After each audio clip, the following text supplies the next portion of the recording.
This shocking photo of a Zimbabwean child is the grim reality of life inside Zimbabwe. This woman says the child's injuries were caused by the President Robert Mugabe's supporters, and it's just one of dozens of photos.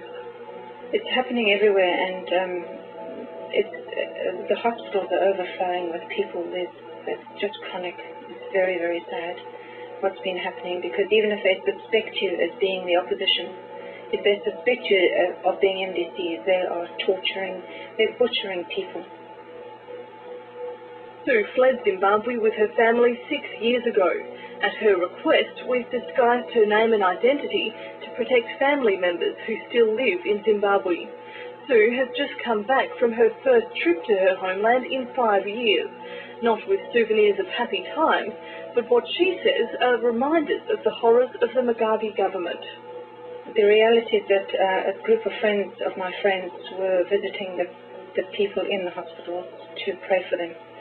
And this is something that the government obviously would not want. They don't want the exposure of what's happening.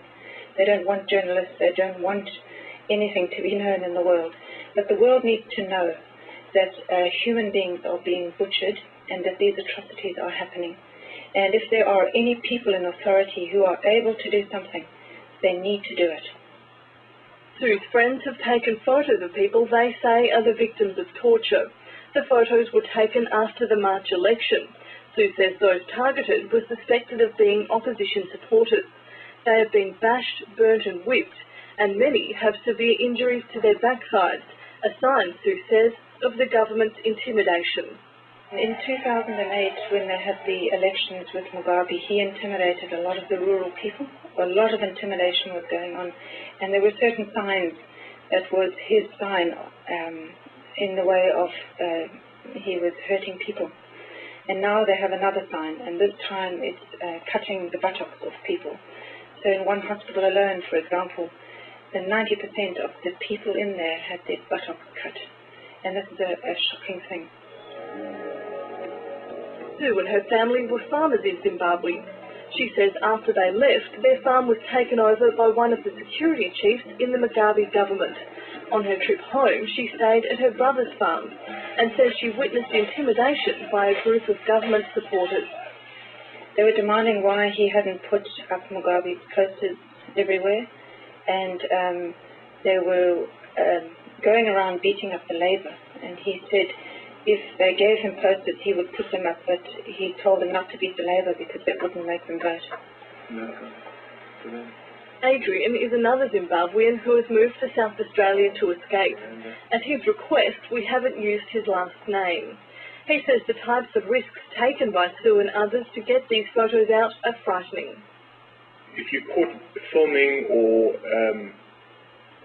trying to take pictures, it's extremely dangerous. Your life is at risk. I've seen some things on the TV here where you see cameramen speaking quietly and hiding in bushes. That's literally what it's like. You wouldn't pick up your camera and aim it at a group of youth in the country. Your life would be in danger. It's not pretty. Adrian says employees from his old business have been kidnapped and taken to what are known as re-education camps. He says they managed to escape without injury, but he's heard many stories of people who haven't been as lucky. I've had many emails of friends back home who visit hospitals. They use tactics from beating, from dismembering. I've heard of young children having their tongues cut out, lips cut off, hands and feet cut off. They don't even know where their parents are. They can't speak. People don't know where they come from. They don't have a tongue to speak. And there's kids sitting in hospitals in Harare who've been maimed like this.